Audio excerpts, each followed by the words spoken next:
오늘은 성남과 양평 등지에서 발생한 두 건의 살인사건에 대해서 이야기하겠습니다. 이들 사건은 처음에는 강도 범행을 하다가 엄청난 세상을 깜짝 놀라게 한 대형 살인사건이었습니다. 이 얘기에 앞서서 경찰 통계에 의하면 살인사건 발생 추이를 보면 10년 전인 2010년도에 비해서 살인사건은 무려 30%나 발생이 줄었다 합니다. 그 원인을 짚어보면 IT 산업의 발전으로 전 국토에 CCTV 등 감시망의 확대와 이를 운용하는 체계가 확립이 되었고, 또한 경찰의 과학수사 기법에 큰 진전이 있었기 때문이라 할 수 있습니다. 예를 들면 몇 달 전에 있었던 고유정에 의한 제주도 펜션의 살인사건과 또 엊그저에 전라북도 전주에서 검거한 살인범, 그 두 건의 연쇄살인사건이었죠. 이 범인들도 역시 결국은 IT 등의 꼬리가 잡혔고, 이를 철저히 추적하던 경찰의 과학수사에 의해서 검거된 대표적인 사건이라 할 수 있습니다. 살인범은 반드시 잡힙니다. 왜냐하면 살인범들이 범행을 하는 과정에 어떤 형태로든지 반드시 흔적을 남기기 마련입니다. 경찰의 싸움은 그때부터입니다. 그 범인이 실수든 어쨌든 남기는 흔적을 빨리 찾아내면 사건이 빨리 해결되기 마련입니다.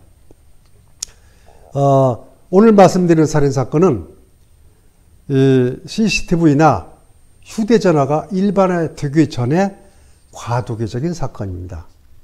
89년 말 성남과 서울 등 수도권에서 불과 6개월여 만에 8명의 사람을 죽이고 강도를 한 범인 이 얘기나, 또 하나는 그 비슷한 시기에 양평 6번 국도상에서 차량을 납치해서 일가족 4명을 산채로 암매장한 끔찍한 사건입니다. 이들 두 사건의 공통점은 처음에는 단순히 금품을 노린 강도 사건이었습니다만, 이 범행이 성공하자 이들은 범행에 대한 자신감과 잡히지 않을 것이라는 나름 확신을 가지고 대담해지면서 사람을 죽이고 범행을 해왔습니다. 그들은 결국 모두 잡혀서 사형 선고를 받고 집행이 되었습니다만, 그건 나중에 계속 말씀드리겠습니다.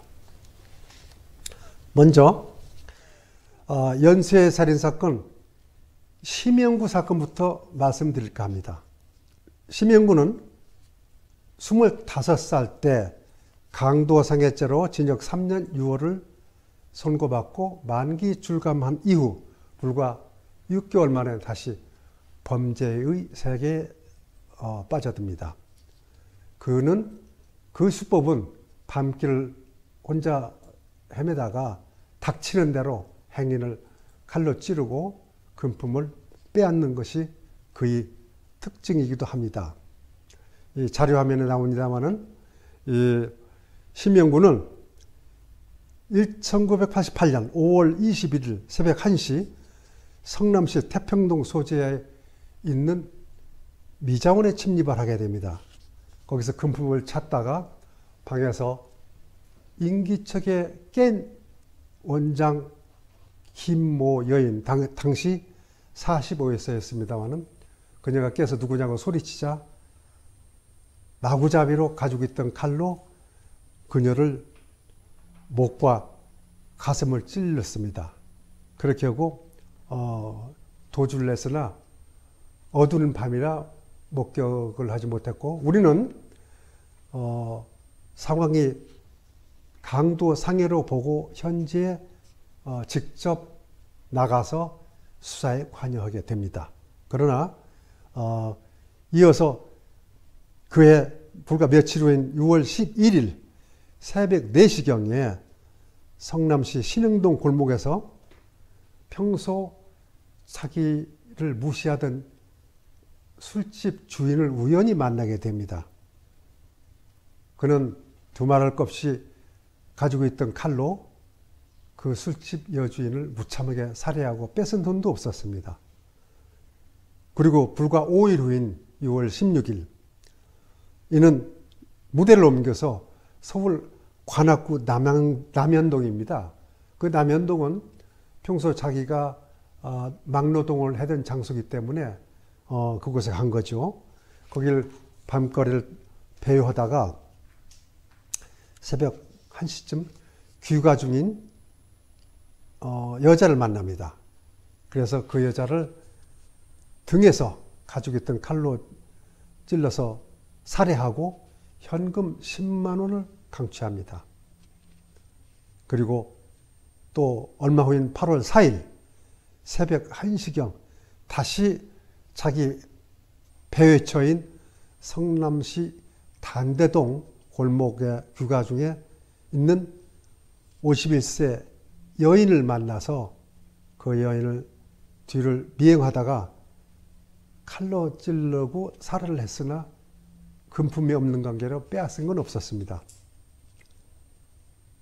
이어서 11월 16일 새벽 2시쯤 성남시 수진동 골목길에서 새벽 기도를 마치고 가는 50대의 남자의 뒤를 쫓아가는데 그 남자 손에는 까만 비닐봉지가 들어있었는데 그게 혹시 금품이 아닌가 해서 뒤에서 갑자기 가지고 있던 칼로 등을 찔러서 살해한 후에 뺏어보니까 돈이 아니었습니다. 성경책이었습니다. 이런 연이에서 이 성남 일대에서 사건이 나자 경기도는 초비상이 걸려서 형사들과 파출소 경찰관들이 밤샘을 세워가면서 순찰을 도는 등 이렇게 범죄 예방과 검거를 위해서 노력을 해왔었습니다. 그러던 차에 11월 25일 약 성남 사건 일주일 후에 심영구는 다시 서울 종로구 예지동 광장시장 근처를 배회합니다. 그러다가 노점상을 하던 여인에게 접근해서 마치 그녀가 그날 수입금을 돈을 세고 있는 것을 봤죠. 그래서 그녀를 살해하고 현금 17만 원과 그녀의 이 보따리를 뒤져서 버스 승차권, 회수권이죠. 240매 정도 되었습니다. 그걸 빼앗았습니다. 그 다음에 11월 26일, 그러니까 광장시장 사건 이후 불과 3일 후죠. 이번에는 경기도 구리시로 갑니다. 구리시 태평동 길거리를 새벽 1시쯤 배회하다가 50세 중반의 남자를 발견하죠. 그 남자를 뒤에서 습격해 칼로 찌르고 돈 8만 원을 주머니에서 빼앗습니다. 그러다가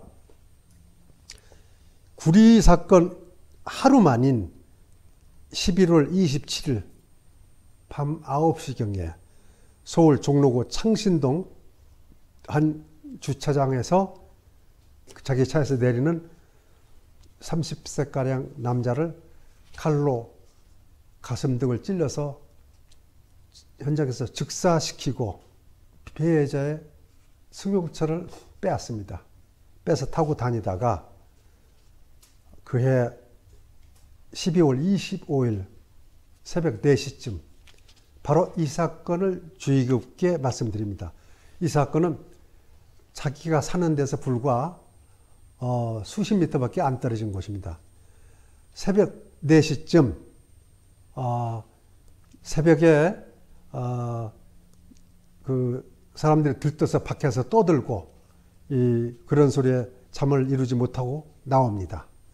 추리닝 바람에 슬리퍼를 신고 불과 자기 집에서 수십 미터밖에 안 되는 슈퍼마켓가 있습니다. 그곳에 안에 들여다보니 가게 주인이 혼자 앉아서 계산대에 앉아 있었습니다. 범인 심영구는 이번에는 그 여자에게 다가가서 손님으로 위장해서 들어갔다가 주인이 뭘 찾으시느냐고 일어서서 가까이 오니까 무작정 껴안고 추행을 하기 시작합니다. 그러자 이 가게 주인은 강하게 뿌리치며 소리를 지르는 이 큰 소리에 안방에서 자고 있던 11살 먹은 아들이 깨가지고 밖에 보니까 웬 남자가 자기 엄마를 껴안고 신경이 하는 것을 발견하고 이 어린 소년이지만 용감하게 왜 그러냐고 심영구한테 덤벼듭니다. 그러자 심영구는 이 어린아이를 향해서 사정없이 칼질을 합니다. 그리고 어린아이가 쓰러지자 이 심영구는 도망가면서 자기가 신었던 슬리퍼를 벗기진 채 도망을 갑니다. 이 신고를 받고 나온 경찰에 현장에서 압수된 슬리퍼와 그 차림새로 봐서 그해 12월 25일이면 추운 새벽 겨울인데 추리닝에 슬리퍼로 나왔다면 또 안면이 있는 것 같다는 피해자 여인의 증언에 따라서 분명히 범인은 이 근처에 사는 사람일 것이다 라고 해서 그 이튿날부터 수사력이 총동원해서 그 지역을 수색을 합니다. 그 결과 불과 100m 떨어져 있는 데서 이 용의자 심영구의 인적사항을 확인하게 됩니다. 그러나 범인 심영구는 도주를 하게 됩니다. 그러면서 심영구가 그간 성남시 일대에서 발생한 미정원 침입사건서부터 그 6건의 살인사건 등 이런 것을 종합해 봤을 적에 심영구 범행으로 특정을 하고 심영구를 쫓기 시작합니다. 그랬던 것이 1990년 1월 22일 서울 강서구 등촌동에 어느 판잣집에 범인 심영구가 그동안 사귀어오던 여자 집에서 함께 있는 것을 확인하게 됩니다. 긴급히 출동한 형사들은 거기서 범인 심영구를 검거를 해서 일단은 슈퍼마켓 주인에게 대지를 한 결과 동일인으로 확인되고 거기서부터 출발해서 수상 결과 성남 일대에서 발생했던 강도 살인사건 등은 물론 구리, 서울 등지에서 난 사건 등을 일체 자백받게 됩니다. 그래서 이 사건이 당시 노태우 대통령이 대범죄전쟁 선포한 이후에 검거된 세상을 놀라게 한 연쇄살인사건으로서 크게 사회적인 관심을 받는 가운데 현장 검증과 재판이 진행돼서 사형 선고를 받게 됩니다.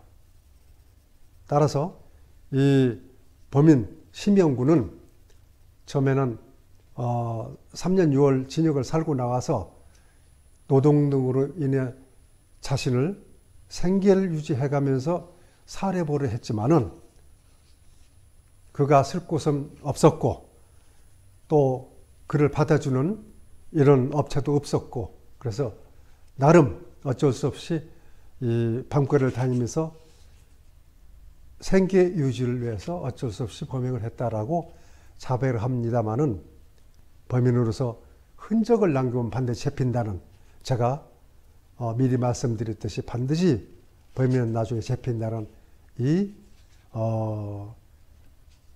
결과를 이 사람에 의해서 확인이 되었습니다. 그때 이제 화성 연쇄 살인 사건이랑 시간이 예. 네, 그때 좀 뭔가 이렇게 사회적으로 심형구에 대해서 집중을 하거나 그런 게 있었나요?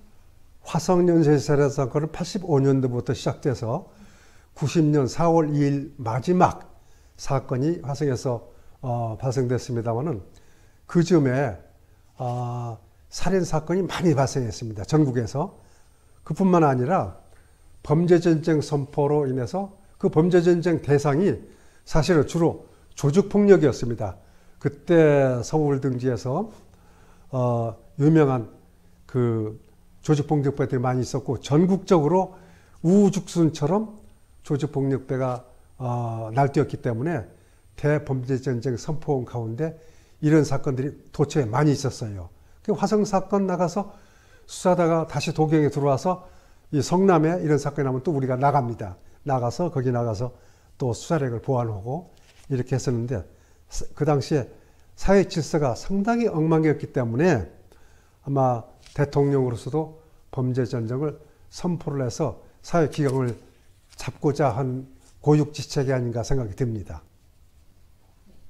이 시간에는 이 심형구에 대해서만 말씀드렸고 이 다음 시간에는 양평 일가족 생매장 살인 사건에 대해서 계속 말씀드리겠습니다. 감사합니다.